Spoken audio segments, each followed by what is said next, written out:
Hello दोस्तों, आपका स्वागत है आपके अपने YouTube channel read speed knowledge में। और आज के इस वीडियो में हम देखेंगे मेंटेनेंस यानी भरण पोषण, जो कि एलएलबी और बीए एलएलबी दोनों ही क्लासों के लिए कॉमन है और परीक्षा में हर बार पूछा जाता है।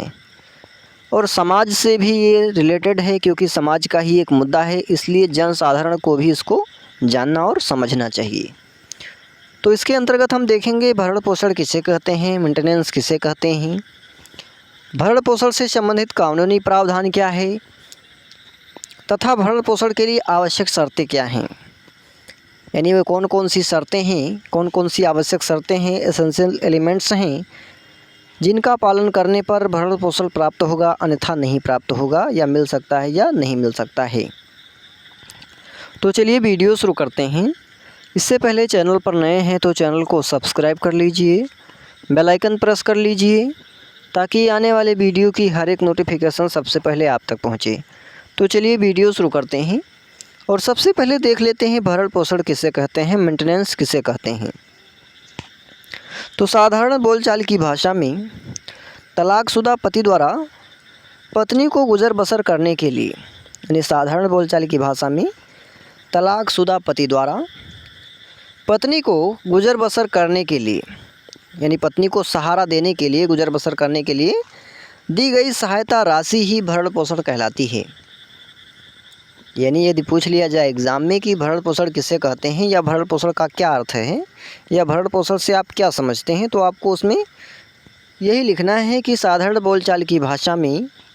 तलाकशुदा पति द्वारा पत्नी को गुजर बसर करने के लिए दी गई सहायता राशि ही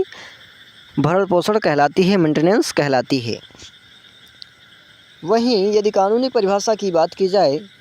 तो कानूनी परिभाषा के अनुसार अलगाव या तलाक के बाद एक पति के द्वारा पत्नी को भुगतान की जाने वाली मौद्रिक सहायता है। यानी भरण पोषण क्या है, तो अलगाव या तलाक के बाद एक पति के द्वारा पत्नी को भुगतान की जाने वाली मौद्रिक सहायता ही भरण पोषण कहलाती है। अब आगे देखेंगे भरण पोषण से संबंधित कानूनी प्रावधान क्या हैं, यानी कानून में क्या प्रोविज़न किया गया है, क्या प्रावधान भरण पोषण के बारे में दिया गया है। भरण पोषण से संबंधित प्रावधानों के बारे में हिंदू विधि में निम्न प्रावधान किया गया है, जिसमें पहला है हिंदू विवाह अधिनियम 1955 की धारा 24 व 25 में भरण पोषण के बारे में बताया गया है, यानी भरण पोषण का प्रावधान किया गया है। दूसरा है हिंदू दत्तक ग्रहण तथा भरण पोषण अधिनियम 1956 की धारा 18 में भरण पोषण का उपबंध किया गया है, यानी भरण पोषण के बारे में, मेंटेनेंस के बारे में बताया गया है। तीसरा है सीआरपीसी के अंतर्गत धारा 125, सीआरपीसी के अंतर्गत धारा 125 में भी भरण पोषण की बात की गई है, यानी भरण पोषण के बारे में बताया गया है। लेकिन इन तीनों ही उपबंधों में से हिंदू विवाह अधिनियम 1955 की धारा 24 व 25 इकलौती ऐसी विधि है, इकलौती ऐसी नियम है, ऐसी विधि है, ऐसा लॉ है जो पति एवं पत्नी दोनों को ही एक दूसरे से भरण पोषण मांगने का अधिकार देती है। यानी पति पत्नी से भरण पोषण मांग सकता है और पत्नी पति से भरण पोषण मांग सकती है, जबकि शेष दोनों ही अधिनियम में, चाहे वो हिंदू दत्तक ग्रहण तथा भरण पोषण अधिनियम 1956 हो या सीआरपीसी की धारा 125 हो, इन दोनों में ही केवल पत्नी को ही पति से भरण पोषण प्राप्त करने का अधिकार दिया गया है। विवाह अधिनियम है व सीआरपीसी है, इन दोनों ही कानूनों में, इन दोनों ही विधियों में पत्नी को पति से भरण पोषण पाने के लिए ये सिद्ध करना होता है, यह साबित करना होता है कि उसके पास भरण पोषण हेतु, यानी भरण पोषण करने के लिए पर्याप्त साधन नहीं है, उसके पास अपना गुजर बसर करने के लिए पर्याप्त साधन उपलब्ध नहीं है, ये सिद्ध करना होता है। जबकि भरण पोषण अधिनियम के अंतर्गत उसे ये सिद्ध करने की आवश्यकता नहीं होती है। अर्थात एक आईएएस पत्नी भी, यानी हिंदू दत्तक ग्रहण तथा भरण पोषण अधिनियम के अंतर्गत एक आईएएस पत्नी भी अपने रिक्शा चलाने वाले पति से इस अधिनियम के अंतर्गत मेंटेनेंस प्राप्त कर सकती है, यानी भरण पोषण मांग सकती है, प्राप्त कर सकती है। लेकिन इसके संबंध में उच्चतम न्यायालय ने सविताबेन सोमभाई भाटिया बनाम गुजरात राज्य AIR 2005 SC 1809 के बाद में स्पष्ट कर दिया कि इस अधिनियम के अंतर्गत भरण पोषण पाने हेतु, यानी इस अधिनियम के अंतर्गत भरण पोषण पाने के लिए यानी पाने हेतु पत्नी तभी अधिकारिणी होगी जब उसका विवाह वैध हो, यानी जब उसका विवाह क्या हो, वैध हो, लीगल हो, तभी वह मेंटेनेंस प्राप्त कर सकती है, अन्यथा नहीं कर सकती है। अर्थात एक शून्य विवाह के अंतर्गत पत्नी को भरण पोषण पाने का अधिकार नहीं है। यदि विवाह शून्य होता है तो उसके अंतर्गत पत्नी को पति से भरण पोषण पाने का अधिकार नहीं। अब आगे देखेंगे भरण पोषण के बारे में। हिंदू दत्तक ग्रहण तथा भरण पोषण अधिनियम क्या प्रावधान करता है, क्या बताता है। तो हिंदू दत्तक ग्रहण तथा भरण पोषण अधिनियम 1956 के अंतर्गत पति का यह व्यक्तिगत दायित्व होता है कि वह पत्नी का पालन पोषण करे, यानी पत्नी का भरण पोषण करे। इसीलिए भरण पोषण के लिए अधिनियम की धारा 18 के अंतर्गत यह उपबंधित किया गया है, यह बताया गया है कि निर्धारित परिस्थितियों में एक हिंदू पत्नी अपने पति से भरण पोषण का अधिकार पाते हुए भी पृथक रह सकती है। यानी उन निर्धारित परिस्थितियों के बारे में बताया गया है, उन निर्धारित सिचुएशंस के बारे में बताया गया है, उपबंधित किया गया है, जिनके आधार पर या जिनमें या जिनके अनुसार पत्नी अपने पति से मेंटेनेंस पाते हुए भी अलग रह सकती है, यानी मेंटेनेंस लेते हुए भी अपने पति से पृथक रह सकती है। जैसा कि अधिनियम की धारा 18 के क्लास 1 में कहा गया कि प्रत्येक हिंदू पत्नी, चाहे उसका विवाह इस अधिनियम के लागू होने से पूर्व हुआ हो अथवा बाद में हुआ हो, अपने पति से भरण पोषण प्राप्त करने की अधिकारिणी है। और पत्नी अपने पति से भरण पोषण का दावा उसी स्थिति में कर सकती है, यानी एक जो पत्नी है अपने पति से मेंटेनेंस प्राप्त करने का दावा उसी स्थिति में कर सकती है जबकि वह अपने पति के साथ रह रही हो तथा वैवाहिक जीवन से संबंधित सभी दायित्वों को पूरा करती हो। जैसा कि एक महत्वपूर्ण केस है, महत्वपूर्ण वाद है, उबला कोंडा रेड्डी बनाम सी पेड्डा वेंकट लक्ष्मी AIR 1979 MP 43 के मामले में न्यायालय द्वारा यह अभिनिर्धारित किया गया कि हिंदू पत्नी से वह पत्नी अभिप्रेत है। यानी हिंदू पत्नी कौन है, तो हिंदू पत्नी से वह पत्नी अभिप्रेत है जिसका विवाह यानी जिसका शादी पूर्व रूप से अनुष्ठित हो गया हो, यानी जिसका जो विवाह है वह पूर्ण रूप से हिंदू रीति रिवाज के अनुसार हुआ हो। और अब आगे देखेंगे भरण पोषण के शर्तों के बारे में।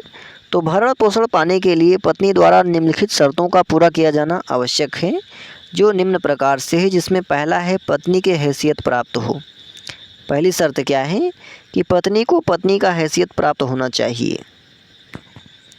यानी भरण पोषण का दावा करने के लिए यह आवश्यक है कि विधिता विवाहित दंपति थे, यानी पति पत्नी दोनों विधिता विवाहित दंपति थे, तभी वह भरण पोषण का दावा कर सकते हैं, अन्यथा नहीं कर सकते हैं। अर्थात उसका तथा उसके पति का विवाह शून्य नहीं होना चाहिए। दूसरा है वह हिंदू हो, यानी भरण पोषण पाने के लिए यह आवश्यक है कि पत्नी हिंदू हो। यानी यदि भरण पोषण का दावा करती है पत्नी तो उसका हिंदू होना आवश्यक है। यदि पत्नी धर्म परिवर्तन करके हिंदू धर्म से अलग हो जाती है, यानी दूसरे धर्म को स्वीकार कर लेती है, दूसरे धर्म को अपना लेती है, तो वह भरण पोषण की अधिकारिणी नहीं होगी। अगली आवश्यक शर्त है पति के साथ रह रही हो, यानी जो पत्नी हो पति के साथ रह रही हो। पति का भरण पोषण करने का दायित्व तभी समाप्त हो जाता है, तभी खत्म हो जाता है जबकि पत्नी पति की बिना सहमति के या बिना किसी न्यायोचित कारण के अलग रहने लगी हो। यानी जब पत्नी पति की अनुमति के बिना, पति की सहमति के बिना और बिना किसी न्यायोचित कारण के ही पति से अलग रहने लग जाती है तो पति का भरण पोषण करने का दायित्व समाप्त हो जाता है। परंतु अधिनियम की धारा 18 के क्लास 2 में कुछ ऐसे आधार भी दिए गए हैं, कुछ ऐसे उपाय भी बताए गए हैं जबकि पत्नी पति से अलग रहकर भी पति से भरण पोषण प्राप्त कर सकती है, जो कि निम्नलिखित आधारों के रहने पर पत्नी पति से अलग रहते हुए भी भरण पोषण का दावा कर सकती है। जिसमें पहला क्या है, तो पहला है यदि पति पत्नी के अभित्याग का दोषी है, यानी जो पति है पत्नी के अभित्याग का दोषी है, पत्नी को छोड़ देने का दोषी है, तो पत्नी पति से अलग रह कर के भी उससे मेंटेनेंस प्राप्त कर सकती है, प्राप्त करने का दावा कर सकती है। यानी कि यदि पति अपने पत्नी के त्याग का दोषी है, उसके अभित्याग का दोषी है, उसको छोड़ देने का दोषी है, तो पत्नी पति पर वाद ला करके उससे मेंटेनेंस प्राप्त कर सकती है।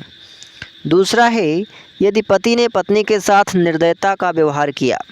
यदि पति ने पत्नी के साथ निर्दयता का व्यवहार किया हो, जिससे पत्नी के अस्तित्व में यह युक्त संदेह उत्पन्न हो गया हो, ये शंका उत्पन्न हो गई हो कि उसका पति के साथ रहना घातक हो सकता है, यानी उसके साथ रहना घातक है, तो इस दशा में भी पत्नी मेंटेनेंस के लिए दावा कर सकती है। तीसरा है, यदि पति को कुष्ठ रोग हो गया हो, यदि पति को कुष्ठ रोग हो गया हो तो पत्नी पति से अलग रह करके भी मेंटेनेंस प्राप्त कर सकती है। अगला है कि यदि पति द्विविवाह का दोषी है, यदि पति धारा 494 के तहत द्विविवाह का दोषी है, तो भी पत्नी पति से अलग रह करके भी मेंटेनेंस प्राप्त कर सकती है, मेंटेनेंस का दावा कर सकती है। अगला है, यदि पति घर में रखेल रखता है, यदि पति घर में दूसरी रखेल रखता है, यानी दूसरी बीवी लाता है, रखेल रखता है, तो भी पत्नी पति से अलग रह करके मेंटेनेंस प्राप्त कर सकती है, मेंटेनेंस प्राप्त करने का दावा कर सकती है। अगला है, पति ने धर्म परिवर्तन कर लिया है, यदि पति ने धर्म परिवर्तन कर लिया, धर्म चेंज कर लिया, दूसरे धर्म में हो गया, तो भी पत्नी पति से अलग रह करके भी मेंटेनेंस का दावा कर सकती है, मेंटेनेंस प्राप्त कर सकती है।